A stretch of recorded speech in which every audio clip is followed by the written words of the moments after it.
Bom dia, queridos. Graça e paz. A paz do Senhor. Deus te abençoe com força nessa manhã. Amém.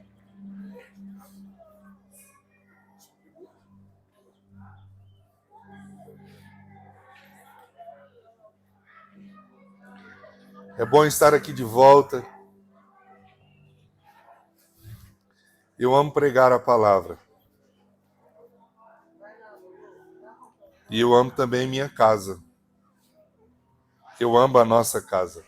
É bom estar aqui, muito bom. Quero ser um instrumento de Deus na sua vida nessa manhã.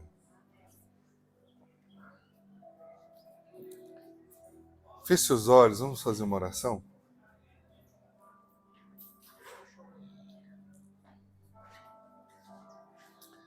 Pai, nós queremos pedir ao Senhor nessa manhã que o Senhor fale aos nossos corações. Espírito Santo, aplique Tua palavra de uma forma muito personalizada em cada coração. E a minha oração nessa manhã é que da mesma maneira que o Senhor falou ao meu coração, de uma forma tão especial e profunda, que o Senhor me use como instrumento Teu para falar à Tua igreja, ao Teu povo, nessa manhã. Nós precisamos ouvir Tua voz. Nós queremos ouvir a Tua voz. Fique conosco. Fique conosco. E coloque um holofote profundo no nosso coração para a gente ficar tudo claro. Ficar tudo claro.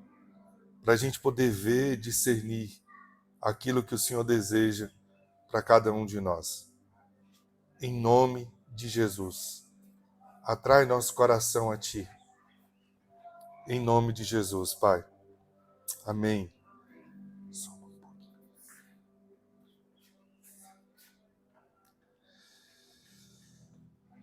Napoleão Hill disse certa vez assim: o homem é tão grande quanto a medida do seu pensamento. O homem é tão grande quanto a medida do seu pensamento.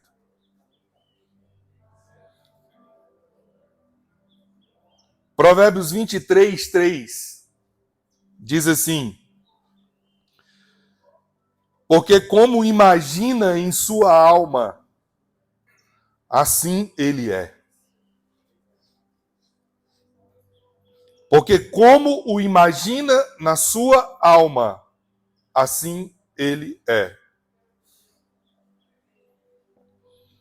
Quero sua atenção nessa manhã para compartilhar algo com você muito especial e ao mesmo tempo muito importante. Nessa manhã eu quero compartilhar com você sobre mentalidade transformada.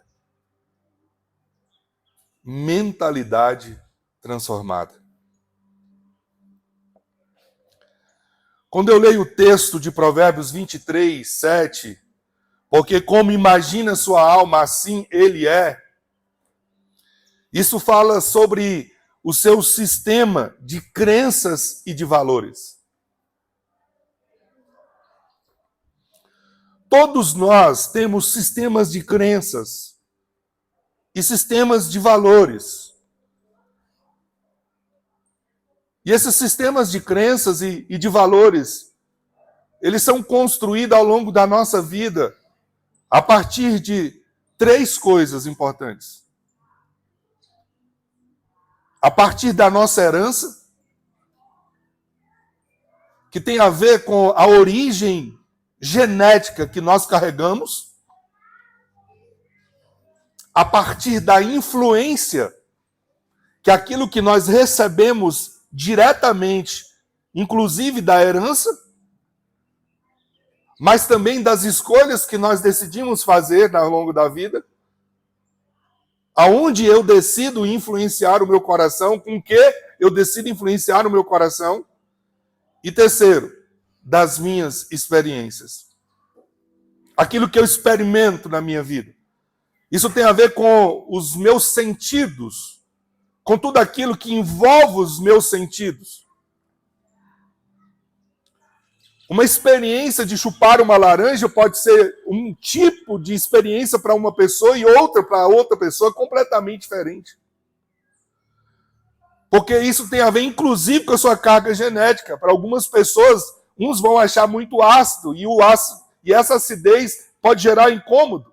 Então a sensação é desagradável. Mas se você for como eu, que gosto de coisa ácida, eu amo chupar limão. E a sensação que eu tenho é extremamente agradável. Então pode ser diferente para você. São essas coisas que constituem o nosso ser como sistema de crenças e valores.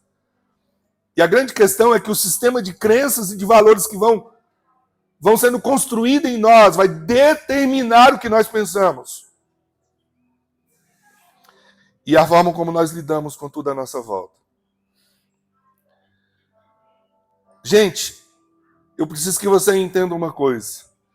A maior batalha que nós enfrentamos todos os dias da nossa vida é a batalha na mente. Essa é a maior batalha da nossa existência. As nossas crenças e os nossos sistemas de valores, eles vão ser confrontados o tempo inteiro. Em momentos você está cheio de fé. Alguma coisa acontece com você e você vai lá para baixo. Isso é na mente que acontece, querido. Às vezes você está lidando com alguma coisa que foi contrária àquilo que você imaginou e construiu. E isso gera, nós na psicologia chamamos de incongruência. Um conflito de sentimento entre aquilo que você sabe que é real, mas a sensação da descoberta de um sentimento novo. Isso é na mente.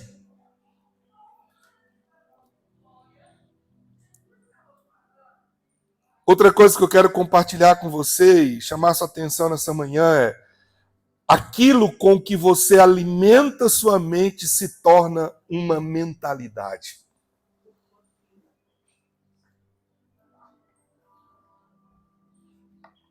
Aquilo com que você alimenta sua mente se torna uma mentalidade. É impossível mudar uma mentalidade. Humanamente falando, é impossível. Porque a mentalidade é aquilo que já está construído, que já está solidificado. E aí por isso eu estou usando o termo humanamente impossível. E é humanamente possível mudar a mentalidade sem alterar com que a sua mente está preenchida. Normalmente, quando nós ouvimos a verdade sobre a quebra de barreiras ou a renovação da mente, nós nos ocupamos tentando mudar nossa mentalidade. Aprendemos rapidamente que isso não é uma tarefa fácil. Mudar uma mentalidade não é uma tarefa fácil. É difícil. Muito difícil. Uma mentalidade é aquilo que controla você. As suas decisões, as suas escolhas, os seus pré-julgamentos, eles são resultados da sua mentalidade, daquilo que foi construído. A mente é o que controla você. A única maneira de mudar seu pensamento, padrão e automático, é preenchendo sua mente consciente com coisas novas, com informações da verdade de Deus. Essa é a única maneira. Uma vez que a mente consciente está cheia, ela entra na mente subconsciente.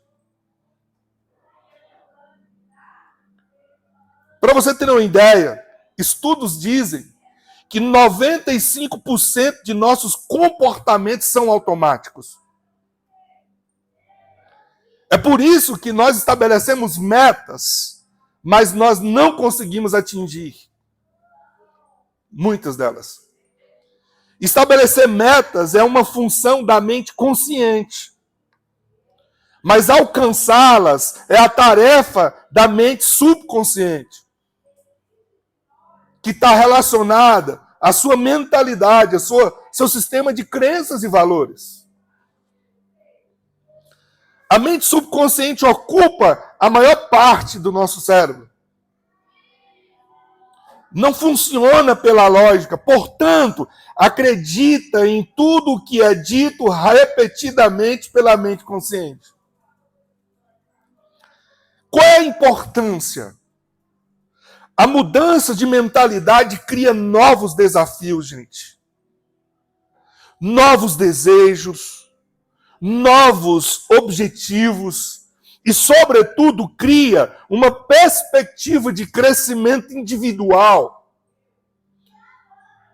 de que nossas habilidades podem ser aperfeiçoadas, nossas habilidades podem ser redirecionadas em prol do propósito de Deus para as nossas vidas. Essa é a importância.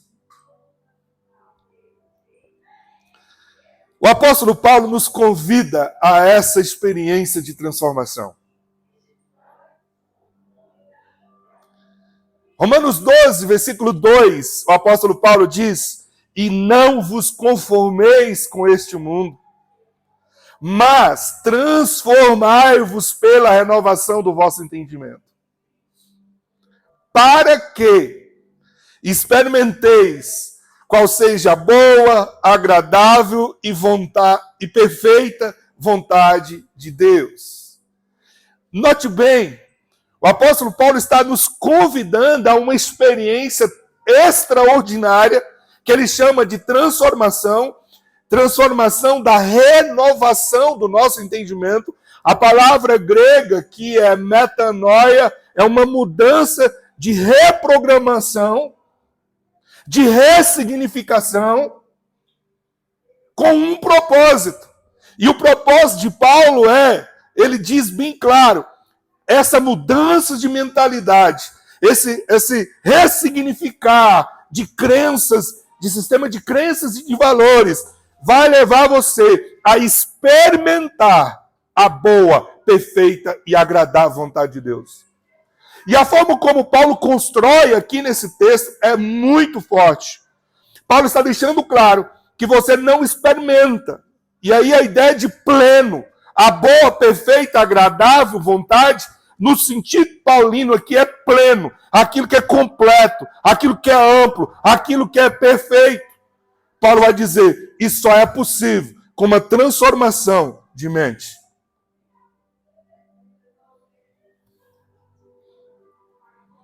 Para você entender o contexto, no capítulo 12, o apóstolo Paulo fala sobre algumas coisas muito peculiares. Só no capítulo 12, Paulo vai falar sobre relacionamento com Deus. O versículo 1, Paulo vai falar como é que é o nosso culto, a nossa relação com o Pai. No capítulo 12, Paulo vai falar sobre o relacionamento com os valores do mundo. Paulo vai falar também sobre relacionamento com nós mesmos. Ele vai falar que você não pode ter uma imagem de você acima do que é verdade. Isso é sobre si. Paulo também, no capítulo 12, vai falar sobre o relacionamento com os crentes, vai falar sobre o mútuo perdão. Não fazer o mal, não receber o mal e replicar o mal na vida do outro. Paulo vai falar também sobre o relacionamento com incrédulos. Como deve ser a nossa atitude para com aqueles que não conhecem a Deus. Tudo num capítulo só. Tudo num capítulo só. Voltando ao versículo 2, que é o nosso foco da nossa palavra hoje, Paulo está falando aqui sobre os valores do mundo. Não vos conformeis com os valores do mundo. Valores que foram construídos como crenças por uma série de coisas e razões que entraram no nosso consciente, forjou a nossa vida, e nós vivemos em função deles. Paulo fala de alguns, e o que Paulo está se referindo Paulo está falando, o que é esse sistema de valores para Paulo? É a concupiscência dos olhos. E quando falo de concupiscência, eu estou dizendo, a palavra concupiscência no grego significa vontade incontrolada. Aquilo que me move para além daquilo que eu tenho controle. Paulo diz, concupiscência da carne. Paulo está falando de paixões, de desejos, de anseios que a nossa carne aspira. Também de concupiscência dos olhos, daquilo que nós cobiçamos, dos nossos anseios, das nossas próprias escolhas, o que definimos como futuro. Paulo está falando da soberba da vida, o orgulho da vida, aquilo que nos move e nos vai levar para um lugar que não é o nosso lugar. Paulo está falando de sexo, Paulo está falando de poder, Paulo está falando de salário, Paulo está falando de status, Paulo está falando de todos os holofotes.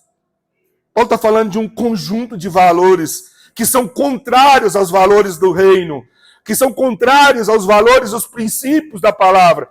Paulo está dizendo que quando eu, no meu conjunto de crenças e valores, me movo a partir disso, eu não vou experimentar a boa, perfeita e agradável vontade de Deus. Eu preciso reprogramar, eu preciso ressignificar, eu preciso passar por uma transformação dessa mentalidade.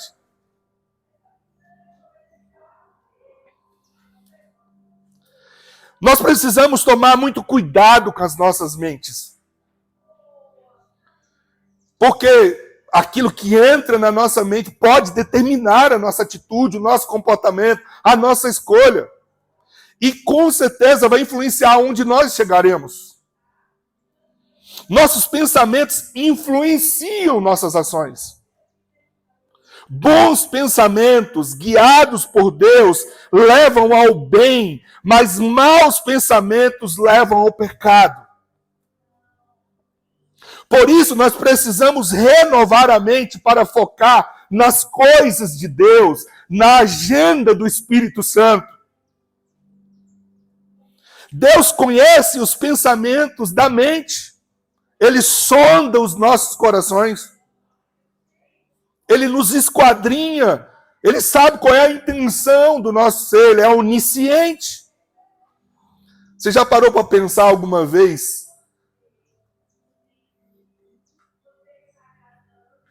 em que Deus estivesse dentro da sua mente, olhando tudo aquilo que passa pela sua cabeça? Deus conhece os pensamentos da mente. No Evangelho de Marcos, no capítulo 10, ele vai falar sobre a relação de pecado, do adultério. Ele diz, se você olhar para uma mulher e cobiçá-la no coração, você já adulterou com ela. Está falando de pensamento, de mente. Nossos pensamentos e nossas intenções podem tornar nossas ações puras ou impuras. Eu vou repetir isso. Nossos pensamentos, nossas intenções podem tornar nossas ações puras ou impuras. Quando renovamos a mente, ficamos mais cheios da graça e das bênçãos de Deus. Eu quero lembrar um versículo que, ao estudar esse assunto, preparar essa mensagem, mexeu muito comigo. Jeremias 17:10, o texto diz assim: eu sou o Senhor que sonda o coração e examina a mente, para recompensar a cada um de acordo com a sua conduta, de acordo com as suas obras. Uau! É por isso que hoje eu convido você para passar por esse processo de transformação. Nós recebemos uma palavra de Deus, que Deus estava nos levando para um outro nível de mentalidade. E esse novo nível de mentalidade é um nível de mentalidade transformada. Transformada pelo Espírito. Por quê? Vamos construir o raciocínio. Por quê? É um outro nível de mentalidade. Romanos 8, versículos 5 a 8, nos traz a resposta. E o texto diz assim: quem vive segundo a carne tem a mente voltada para as coisas da carne.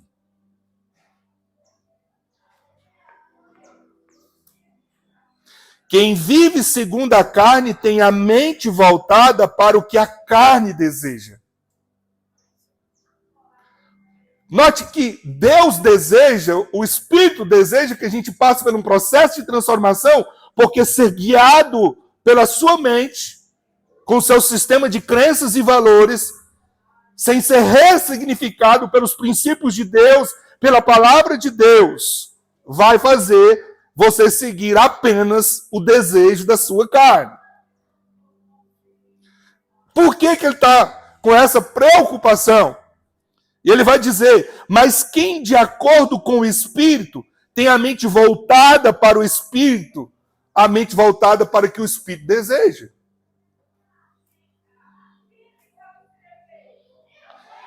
Aí ele vai dizer, por que isso deve acontecer? Verso 6, a mentalidade da carne é morte. Mas a mentalidade do Espírito é vida e paz.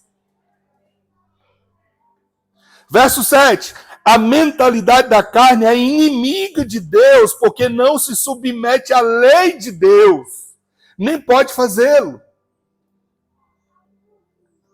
Quando eu sou guiado pela carne, eu estou caminhando no sentido oposto de Deus e oposto à sua vontade. E aí o verso 8 ele conclui: quem é dominado pela carne não pode agradar a Deus. Deixa eu te falar uma coisa. A carne nunca melhora. Como disse a Dani, ela não se converte. A Bíblia diz que a vontade da carne, ela é inimiga à vontade do Espírito Santo. A Bíblia fala, Paulo vai dizer que existe uma guerra constante entre a carne e o Espírito, para que a gente não faça a vontade de Deus. Por isso, um outro nível, ele precisa acontecer na nossa vida, que é um nível de uma mentalidade transformada, para que eu experimente a vontade de Deus, que ela é boa, perfeita e agradável.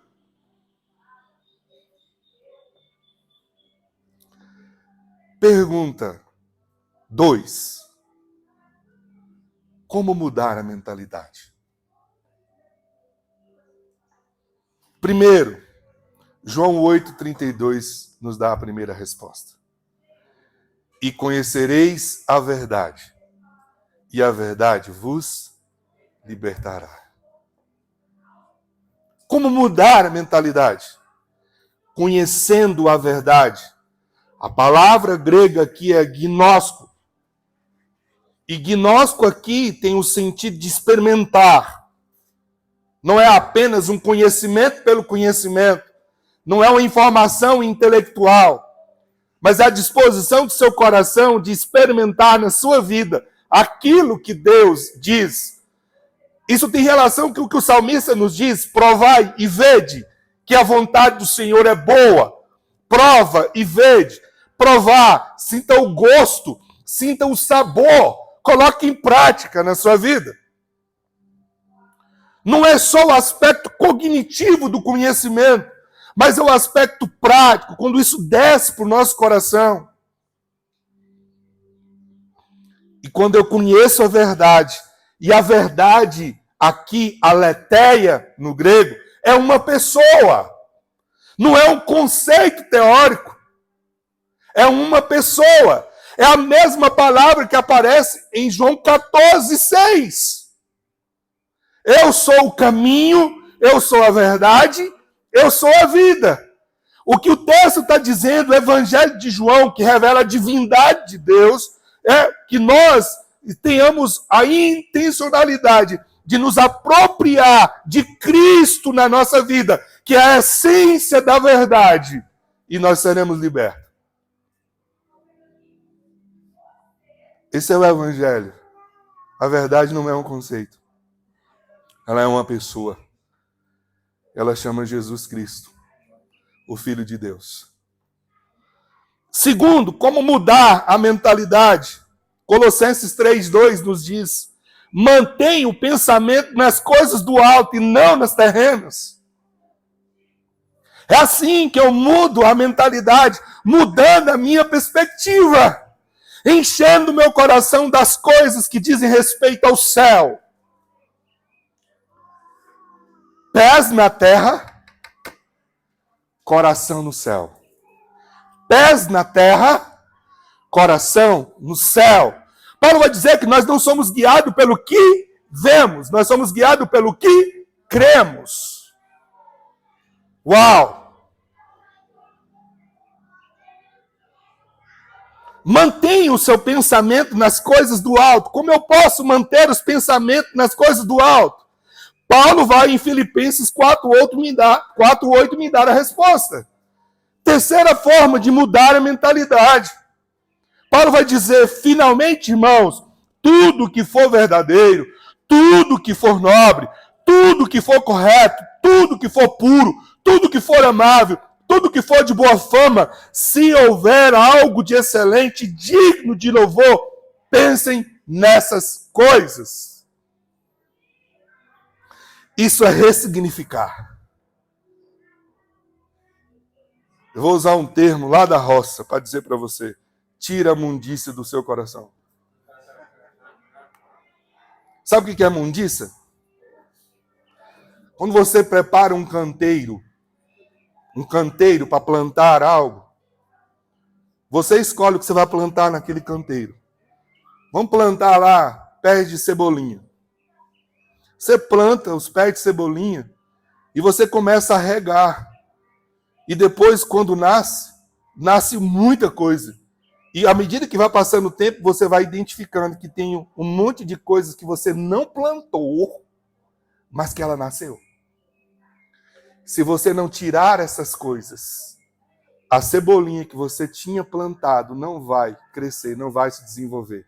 Essas coisas que nascem de forma indesejada recebem o nome de mundiça. Aquilo que você não plantou. Por isso que eu tenho que ter cuidado com os meus olhos. Por isso que o salmista diz, eu fiz uma aliança com os meus olhos. Onde eu vou colocar os meus olhos? Pode ser que eu esteja trazendo mundiça para o canteiro. E quem é o responsável para tirar a mundiça? A gente mesmo. Se eu não tirar a mundiça, ela vai sufocar aquilo que eu plantei, a horta que eu tanto sonhei não vai cumprir o propósito. Como é que eu tiro a mundiça? Tudo que for verdadeiro, tudo que for nobre, essa palavra nobre aqui é incrível. Nobre tem a ver com gentileza, com elegância, com realeza, com posicionamento, gente. Tudo que for correto, tudo que for puro, essa palavra puro é muito séria. Eu não vou me expor àquilo que eu sei que desagrada ao Pai. É o caso da pornografia. Como é que eu vou me expor a isso? Estou dando um exemplo.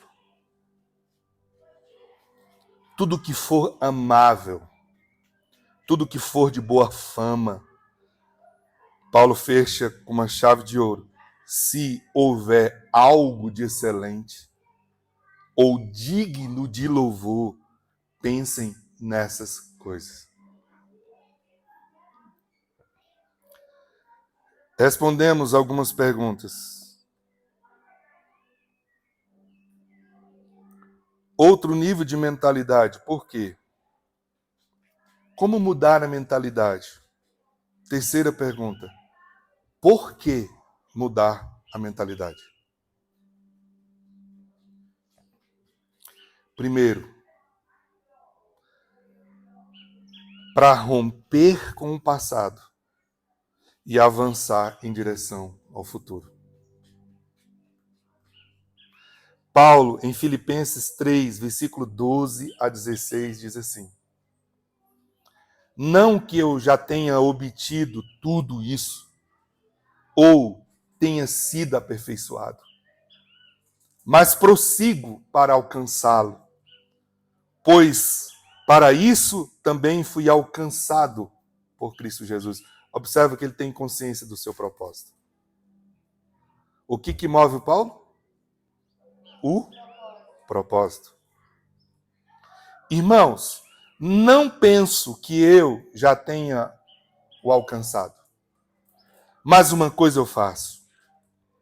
Esquecendo-me das coisas que para trás ficam e avançando para que diante de mim estão, prossigo para o alvo, a fim de ganhar o prêmio do chamado celestial de Deus em Cristo Jesus.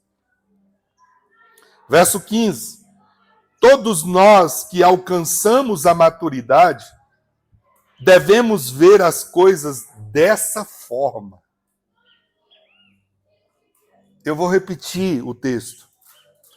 Todos nós que alcançamos a maturidade devemos ver as coisas dessa forma. Sabe o que Paulo está dizendo? Não ver as coisas dessa forma é continuar sendo menino. Não amadureceu.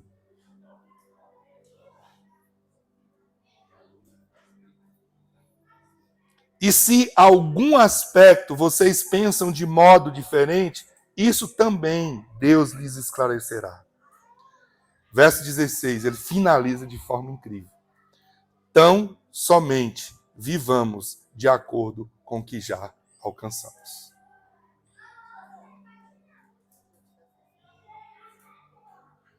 Tão somente vivamos de acordo com o que já alcançamos. O pastor Marcos tem falado muito isso aqui.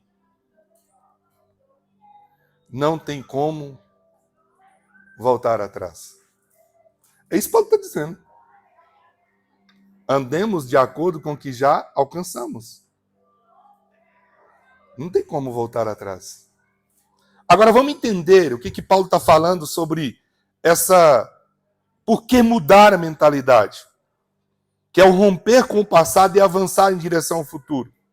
Primeiro, nós encontramos aqui no versículo 12, não que eu já tenha obtido tudo isso ou tenha sido aperfeiçoado, é o processo de transformação de mentalidade começa pela atitude de humildade. Observa bem, nós estamos falando, não é de qualquer pessoa, gente. Nós estamos falando do apóstolo Paulo, o maior líder do cristianismo. Nós estamos falando do cara que tinha como formação doutorado em direito e em filosofia. Era fariseu de pedigree. Não estamos falando de qualquer pessoa. Quando eu me deparei com isso, eu fiquei impressionado. Porque a despeito do lugar que esse homem alcançou, da posição que ele alcançou, tanto cognitivamente falando, como conhecimento na sua vida, como influência que ele exercia, esse cara diz assim, não que eu já tenha obtido tudo, e não que eu esteja pronto, que eu já estou aperfeiçoado. Ele olha para si, e ele tem autoridade para falar em Romanos 12, ele faz um julgamento de si mesmo de forma muito coerente, percebe isso? Ele diz, não, Paulo vai dizer em Romanos 12, não tenha de você um conceito que é para além do que é verdadeiro. Cara, uau! Eu fico doido com essas coisas, apaixonado com a Bíblia. Ele vem dizer isso em Filipenses, não que eu esteja pronto, que eu tenha obtido tudo isso. Aí é onde tudo começa. Onde tudo começa? Na atitude de humildade. Um processo de transformação de mente começa na atitude de humildade.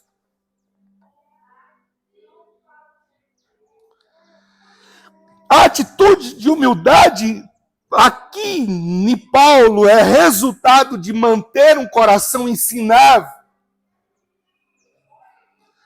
O homem que é doutor em filosofia, doutor em direito,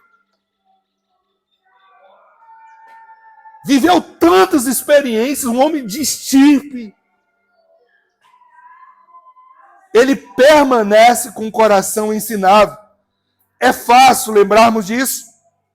Quando ele sofre o processo de transformação, de conversão no caminho de Damasco, ele se retira e vai para a casa de Zacarias, e sabe qual é o tempo histórico de discipular de Paulo? Entre 12 e 14 anos.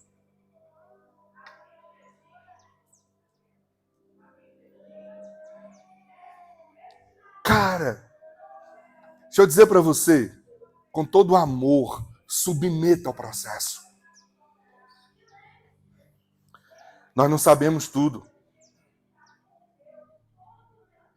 Ele vai para a casa de Zacarias aprender. E você vai ver daqui a pouco qual é a atitude dele em relação a todo o conhecimento que ele adquiriu. Quando ele conhece, que ele tem contato com o conhecimento de Deus.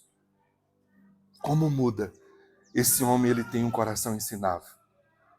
Para transformar a mentalidade, eu preciso ter um coração ensinável. Aquele que perde a capacidade de aprender iniciou o seu processo de morte. Você está pronto? É assim que você se olha? Você está pronto? Você já aprendeu tudo? Conhecimento de Deus é incalculável. Nós não seremos capazes de esgotá-lo nunca. Como é que eu estou pronto? Olha só o coração do apóstolo Paulo, o maior líder do cristianismo. Filipenses 3, versículos 7 a 8, Paulo diz assim: mas o que para mim era lucro, passei a considerar perda, por causa de Cristo. Mais do que isso, diz o apóstolo, considero tudo como perda comparado com a suprema grandeza do conhecimento de Cristo Jesus, meu Senhor, por cuja causa perdi todas as coisas. E ele termina dizendo no verso 9, eu as considero como esterco para poder ganhar a Cristo e ser encontrado nele. Uau! Glória a Deus! Esse é um homem que tem uma atitude humilde, um coração ensinável. Ele entendeu que os tesouros do céu, os tesouros de Deus, são superiores a qualquer conhecimento humano. E aí ele diz assim, eu considero isso como um esterco.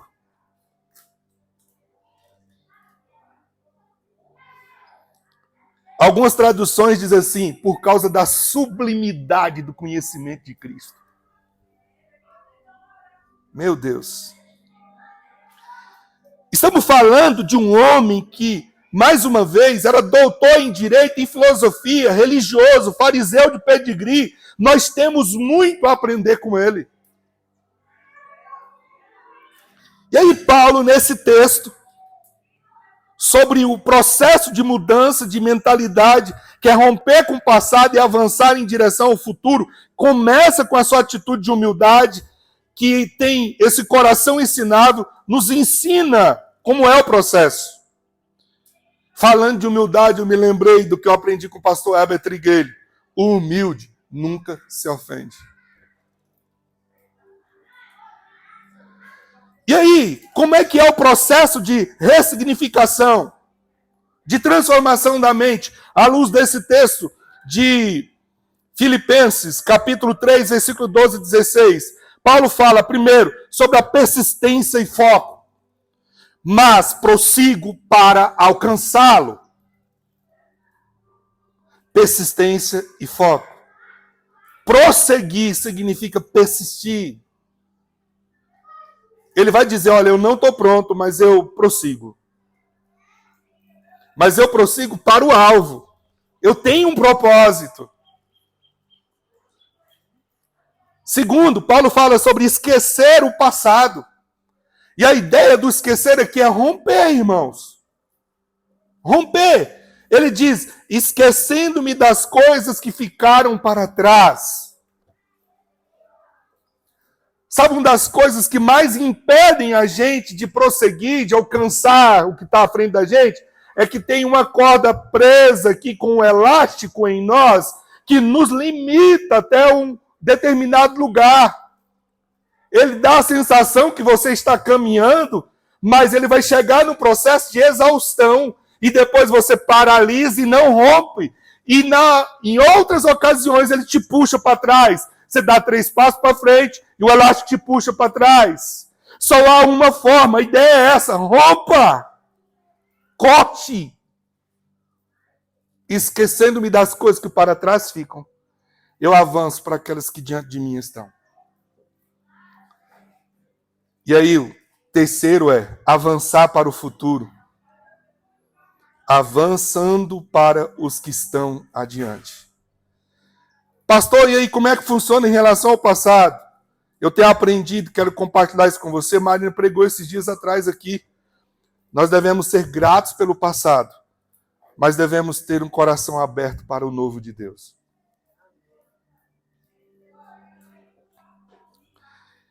Avançar para o futuro. Me lembrei, aprendi isso aqui com o bispo JB. Olhei para o futuro, gostei do que eu vi, e é para lá que eu vou. Quinto, prosseguir para o alvo. Olha só a ordem verbal, como se apresenta esse texto. Esquecer, avançar, prosseguir. Prosseguir para o alvo, prossigo para o alvo, a fim de ganhar o prêmio do chamado celestial de Cristo Jesus. E aqui eu quero abrir um parênteses para dizer uma coisa para você. Desviar do propósito significa não colher a herança. É disso que Paulo está falando. Eu prossigo para o alvo para eu receber a herança. Para ganhar o prêmio. Se eu desvio do propósito, eu não acesso a herança. Eu aprendi com o pastor Eugênio Peterson. Por isso que o discipulado é uma longa obediência na mesma direção.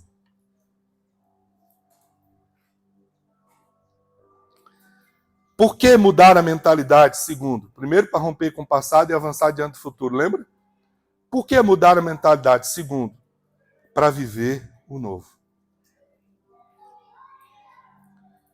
Para viver o novo, você precisa entender o processo.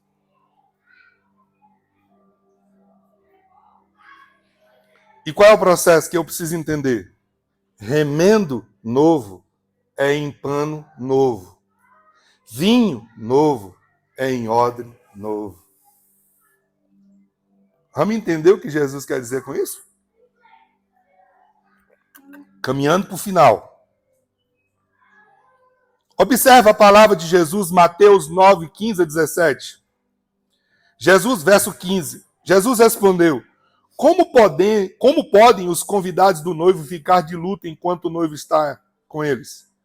Virão dias quando o noivo lhe será tirado, então jejuarão.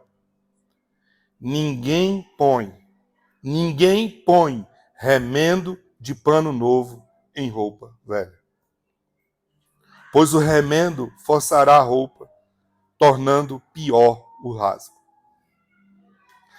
Nem se põe vinho novo em vasilhas de couro velhas. Se o fizer, as vasilhas se rebentarão, o vinho se derramará e as vasilhas se estragarão. Pelo contrário, põe-se vinho novo em vasilhas de couro novas e ambos se conservam.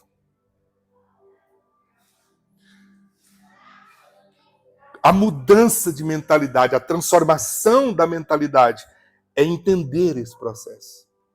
Agora vamos olhar para o que ele está querendo dizer aqui. Primeiro, Jesus quer nos ensinar que a vida cristã não é um remendo ou reforma do que está velho, mas algo totalmente novo.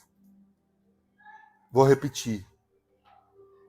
A vida cristã não é um remendo ou reforma do que está velho, mas algo totalmente novo. É sobre isso o texto.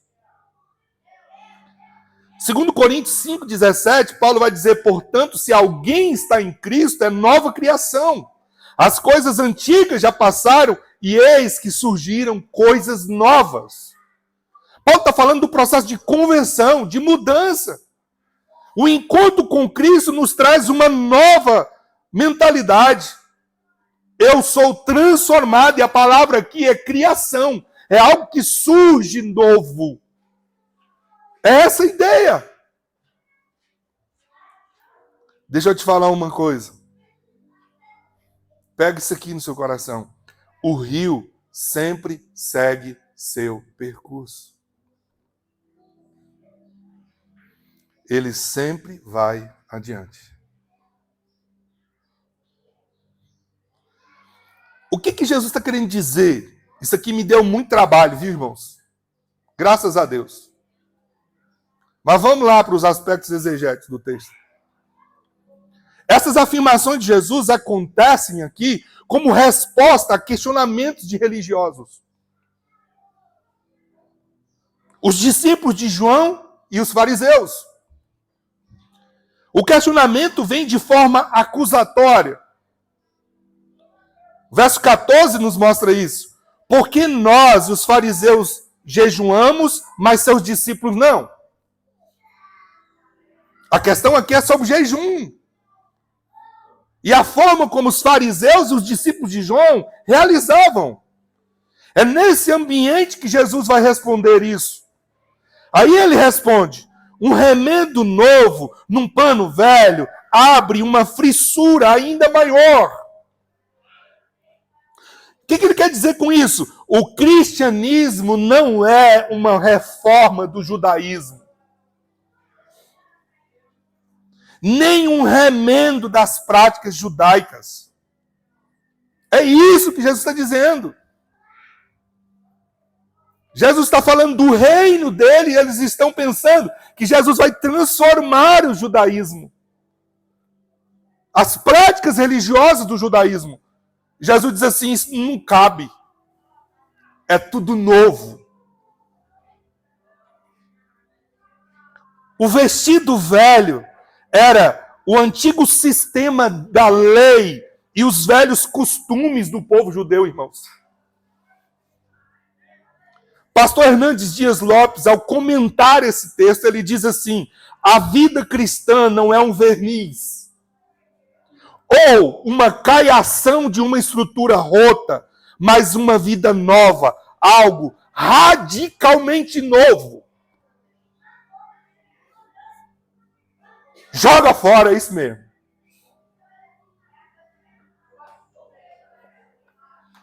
Se é possível viver isso com uma mudança, só é possível viver isso com uma transformação de mente, irmãos.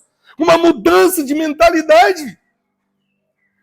Ou seja, eu preciso ter uma mente transformada. A salvação que Cristo nos oferece são as vestes alvas. E a justiça de Cristo é o linho finíssimo. Em Cristo todas as coisas são feitas novas. Eu já disse isso em 2 Coríntios 5,17. Se alguém está em Cristo Jesus, é uma nova criatura. Tudo se fez novo. As coisas antigas passaram. Vamos lembrar de alguns aspectos históricos. Vocês têm me forçado a estudar. Na época de Lutero, não era possível remendar os abusos doutrinários da igreja romana. Era necessário iniciar a volta a um cristianismo primitivo. É algo novo. Na época de John Wesley, o tempo de pôr remenda à igreja anglicana havia passado. Foi onde nasceu o movimento wesleyano. Porque a igreja anglicana misturou com o Estado e perdeu sua voz profética. Na Europa, as igrejas suntuosas construídas há séculos atrás, hoje dão lugar a teatros, a cinemas, e alguns não passam de monumentos históricos que são visitados por turistas. Perdeu a relevância. Por quê? Parou no tempo. Um dos pontos da reforma protestante, ou o slogan da reforma protestante é: reformado, sempre se reformando. Por que acabou com isso?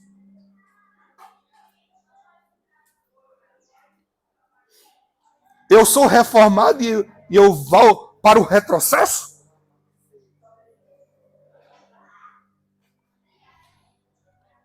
Na Coreia do Sul, a igreja que avançou de forma extraordinária nas décadas do ano 90 e 2000, perdeu o link com a nova geração e tem enfrentado um grande esvaziamento. Que tristeza! Isso é histórico. Vamos falar de casa? A IPB, quando celebrou o seu primeiro centenário, era a maior denominação do Brasil. Está nos jornais isso. Há 100 anos atrás. Há 160, né? Não, há 64 anos atrás. Está no jornal. Comemora o aniversário, a maior denominação religiosa do Brasil. Nos últimos 5 anos, 5 anos para ser atual, a IPB perdeu mais de 300 mil membros. Há 5 anos atrás, nós passávamos de 1 milhão. E hoje somos apenas 700 mil membros e não somos mais nem contados no censo. Por quê? Porque ela perdeu o princípio da reforma. Ela rota a reforma e não vive o princípio. Reformado sempre se reformando. Eu lamento que os teólogos, a maioria deles, com exceções, são apenas pessoas que arrotam conhecimento e julgam os outros. E não têm consciência do retrocesso que a igreja está passando. E nem perguntam por quê. O crescimento da IPB é apenas vegetativo em alguns lugares. Aqui em Brasília, nos últimos 2 anos, lamentavelmente, 3 igrejas fecharam. 3 igrejas presbiterianas. Outras, nós estamos vendo a caminhos largos para isso acontecer. Igrejas que foram relevantes, que foram vozes proféticas, que fizeram a diferença, mas não abriu para o novo, irmãos.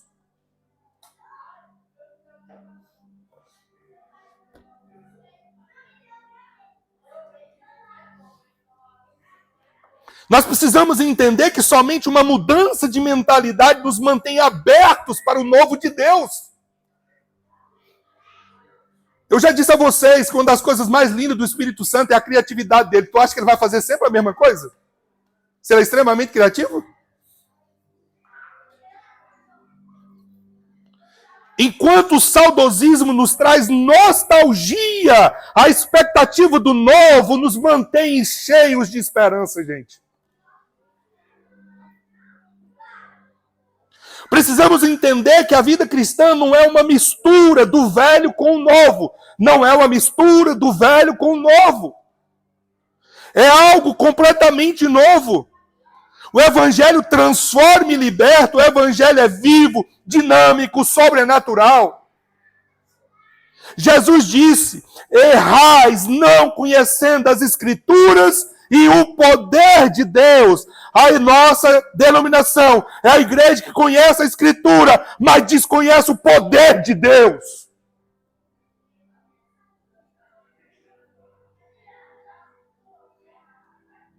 O segredo é o equilíbrio. Eu preciso ter conhecimento e eu entrego isso nesse púlpito aqui. Mas eu não vivo sem o poder de Deus, é Ele que me sustenta.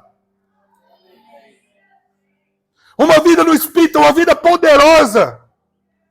É uma vida cheia de autoridade. Não é possível pregar sem o Espírito Santo, irmãos. O Evangelho liberta. Liberta a religiosidade, o legalismo mata, o Evangelho salva, a religiosidade faz perecer. Se eu só falo do passado, é porque eu perdi a perspectiva do futuro, eu perdi a capacidade de sonhar. Esse foi o primeiro aspecto, isso me deu trabalho de novo, eu vou dizer. O segundo aspecto, quando se fala do vinho, Jesus quer nos ensinar e precisamos entender que a vida cristã não pode ser acondicionada numa estrutura velha e arcaica. É sobre isso o texto. Vamos entender contextualmente? Na Palestina, o vinho era guardado em odres de couro. Quando esses odres eram novos, eles possuíam elasticidade. Mas à medida que iam envelhecendo, ficavam endurecidos e perdiam essa elasticidade. O vinho novo ainda está em processo de fermentação. Isso significa que os gases liberados vão aumentar a pressão. Se o couro é novo, vai ceder à pressão. Mas se é velho e sem elasticidade, é provável que se rompa e perca tanto o vinho como o odre. O vinho do cristianismo, diz o pastor Hernandes Dias, não pode ser acondicionado nos odres velhos do judaísmo e da religiosidade.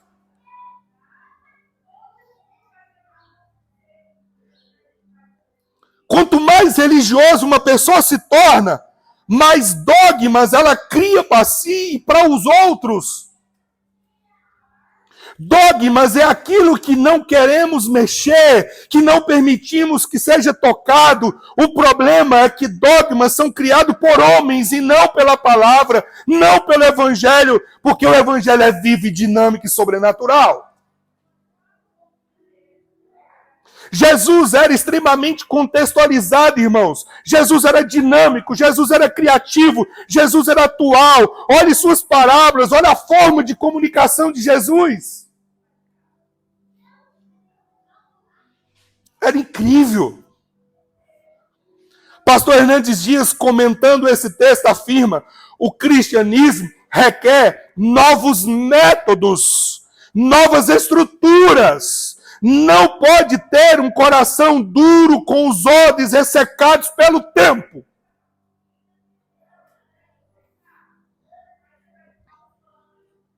Nós precisamos manter nosso coração aberto à mensagem transformadora do Evangelho. Precisamos estar abertos para o novo. Estudos têm apontado que uma das coisas que mais gera um sofrimento mental numa pessoa é a inflexibilidade. Quanto mais rígida a pessoa é, mais vulnerável a entrar em sofrimento mental ela é. Olha que lindo! Deus faz as coisas de uma forma incrível. Eu preciso estar aberto, ser flexível para eu não me quebrar. Há um provérbio chinês que diz assim: uma mente fechada é como um livro fechado, somente um bloco de madeira.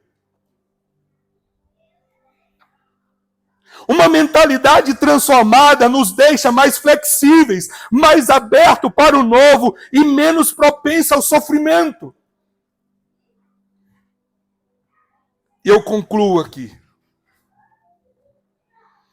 Apocalipse 21, 5. Essa é a agenda de Deus, o Deus que faz todas as coisas novas. Se existe algo que em essência em Deus é algo novo. Deus ama o novo. É apaixonado pelo novo. E está repleto na Bíblia sobre isso. Vamos conversar sobre Apocalipse 5, 20, versículo 5, que diz: aquele que estava sentado no trono diz: estou fazendo novas todas as coisas. Pega isso profeticamente na nossa vida.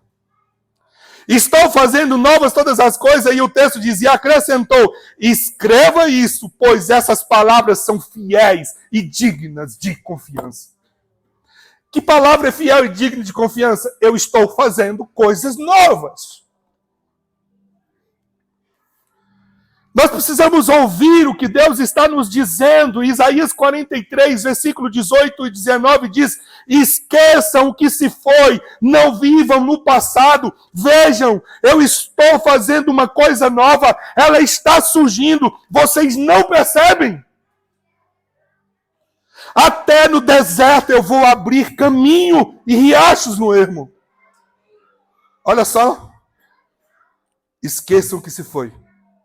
Não vivam no passado. Paulo vem dizer, esquecendo-me das coisas que para trás ficam, eu avanço para aquelas que diante de mim estão. Meu Deus!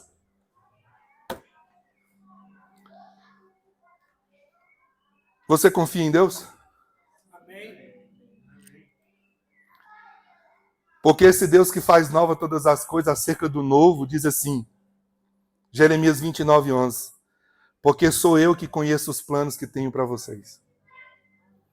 Diz o Senhor, planos de fazê-los prosperar e não de lhes causar dano, planos de dar-lhes esperança e um futuro. Glória a Deus.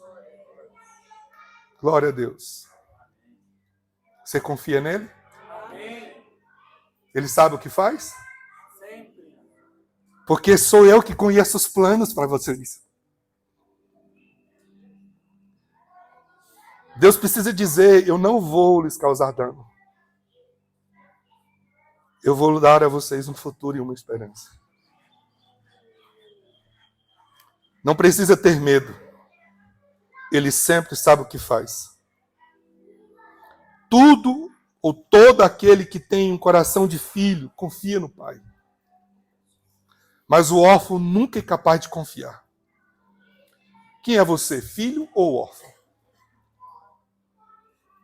Quando nós renovamos a nossa mente, quando a mente é transformada, qual é o resultado?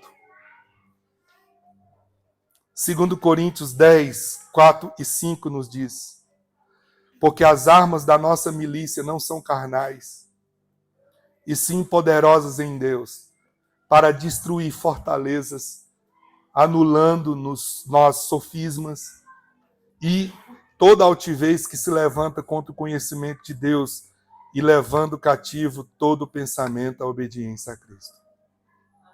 Presta atenção nisso. Quando renovamos a nossa mente, nós destruímos fortalezas. Nós anulamos sofismas. Lembra que eu falei de crença e de valores lá atrás? É essa reprogramação. Quando você passa por uma transformação de mente, o seu sistema de valores, que era difícil mudar sozinho, passa por um processo de transformação. Aí o que acontece? O sistema de valores de Deus, ressignificado, toma lugar no seu coração. Aí os sofismas caem. As fortalezas são quebradas, rompidas. E aí o resultado final é, eu achei incrível isso, incrível, gente. Você é capaz de levar cativo todo o seu pensamento à obediência a Cristo. Uma mente transformada é uma mente que é capaz de levar cativo o seu pensamento à obediência a Cristo.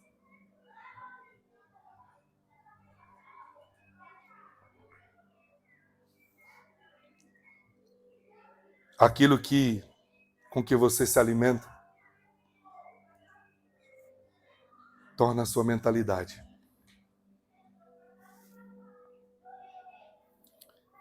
Eu concluo fazendo menção a algumas coisinhas que eu disse lá atrás. O homem é tão grande quanto a medida do seu pensamento, disse Napoleão Hill. Uma mente que se abre ao conhecimento nunca mais é capaz de voltar ao tamanho original. Uma mente transformada é uma mente expandida. É uma mente que não é cativa pelas fortalezas. É uma mente que não se prende a sofismas. É uma mente que é submissa à obediência a Cristo.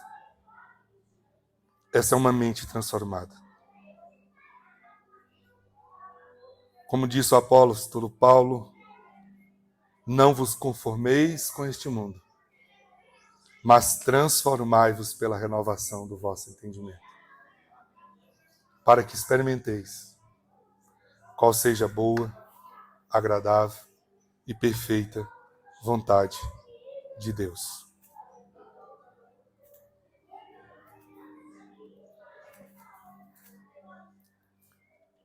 Eu sou o Senhor, que sonda o coração e examina a mente, para recompensar a cada um de acordo com a sua conduta,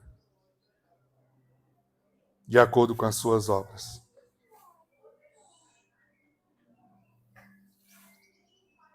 Portanto, antes que possa haver revelação pelo Espírito, você deve preencher sua mente com informações da palavra de Deus, tudo quanto possível.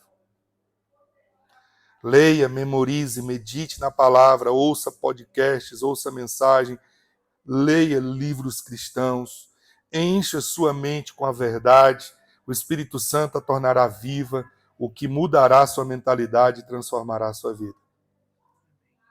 Essa é uma mentalidade transformada, que ouve o que o Espírito fala, segue suas orientações e caminha segurando em suas mãos até o destino final. Vamos para o novo? Amém. Para ir para o novo,